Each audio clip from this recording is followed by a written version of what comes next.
Detective Comics 1047 is the first in a 12-issue story arc called The Tower, and it's brought to us by writer Mariko Tamaki.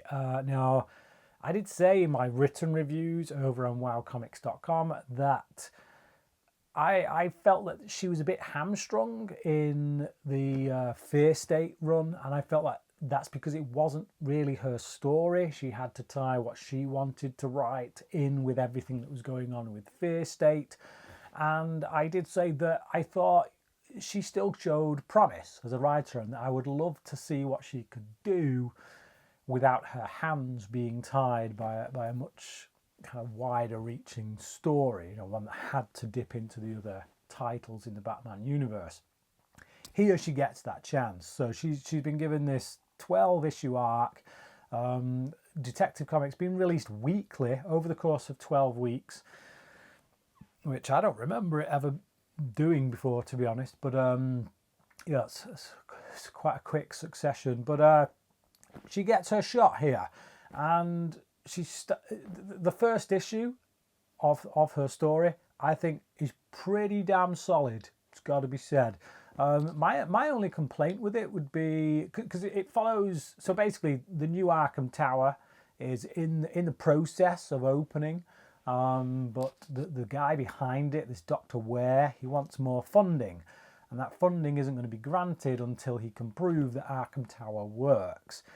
And it just so happens that the patients that are under his care are having a miraculous kind of recovery. Their violent ways seem to be all but disappearing. If he gets the funding, we don't know what he's going to do with that, to be honest, in this issue. We just know there's something a little bit off about this guy. So that story, the fact that he's up to something, we don't quite know what it is, but it's all tied in with Arkham Tower. Because this story, in this particular issue, we flash forward. So we see everything how it is now, and then he's trying to get the funding, and he's working with Mayor Nakano and Dr. Chase Meridian, as it happens, for any Batman Forever fans out there. But then we get flashes forward. We flash forward every so often to like 24 days later, when the tower has gone completely chaotic, and all the inmates seem to have gone back to their murderous selves. So obviously these 12 issues, we're going to see, well, okay, how do we get from A to B? So that right there sets up really great intrigue. And now, as I say, my only complaint with it, I would say, is that the villains that are used by Tamaki in this story are they're all her own creations, from what I can see. So we get Nero 19, we get this new character, Anna Volshin, who's actually from the previous issue in Detective Comics. That was her first issue.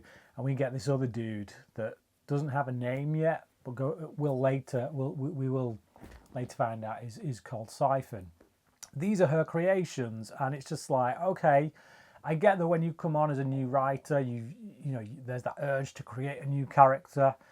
If for no other reason, then I'm pretty sure there's royalties involved. I'd have liked to have seen a few more big hitters in there, a few more well-known Batman villains. This is Arkham Tower. This is supposed to be the place that is replacing Arkham Asylum. So yeah, just seeing these three low-level villains that we've only been introduced to in the past few issues, that were all created by Mariko Tamaki, that to me was a bit of a whatever.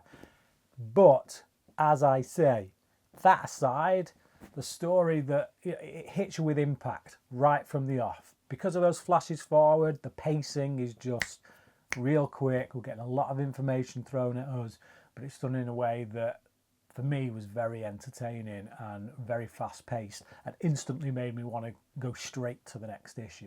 This video is brought to you by Wow Comics. Visit wowcomics.com today and order your comic books online, and use this code down at the bottom of the screen, WowBry1, when you place your order, and you will get 15% off. I've teamed up with Wow Comics to bring you this video and others like it because they are a company I trust. I buy my comic books from them, so I suggest you do the same. As I say, use the code WOWBRY1 at wowcomics.com and get 15% off your order. The B plot in this, the backup story that is House of Gotham Part 1. Now on the cover of the comic it says it's called House of Wayne. Yeah, the story is actually called House of Gotham.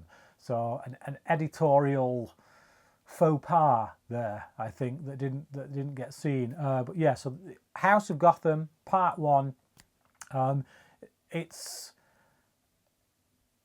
It's an interesting setup. It's interesting. It'll be interesting to see where it goes. So it's the story of this young kid who is just playing with his toy dinosaur, and suddenly the Joker breaks into his apartment, kills his mum and dad, and then Batman busts in, and this kid is just witness to it all. And it basically ends with this kid being sent to Arkham, simply because no one else will take him. There's nowhere else to put him at this particular moment in time. There's a particular page when it shows you the steps of him going from the crime scene to ending up going to Arkham, and it's really effective in just showing you how disconnected everyone is from this boy. How the way they treat him as if he's not even there. They talk about him like he's just a piece of luggage, and it's just in each one of these panels he's just there. He's just sat in the middle, and the world around him just seemingly does not care. And so it'll be interesting to see where this character goes. Is he going to become a villain or what? But I'd say there's certainly enough there in this small kind of B story that had me intrigued and wants to see what's going to end up with this kid. So yeah, I would give The Tower a 4 out of 5. The Tower Part 1, I'd give a 4 out of 5. And House of Gotham Part 1, I'll go with a 3.5 out of 5 for now. It's definitely intrigued me, but as is often the case with B stories, you don't have much time to play with, so it all depends on where it's going to go. But it's definitely got potential depending on what they're going to do with this kid.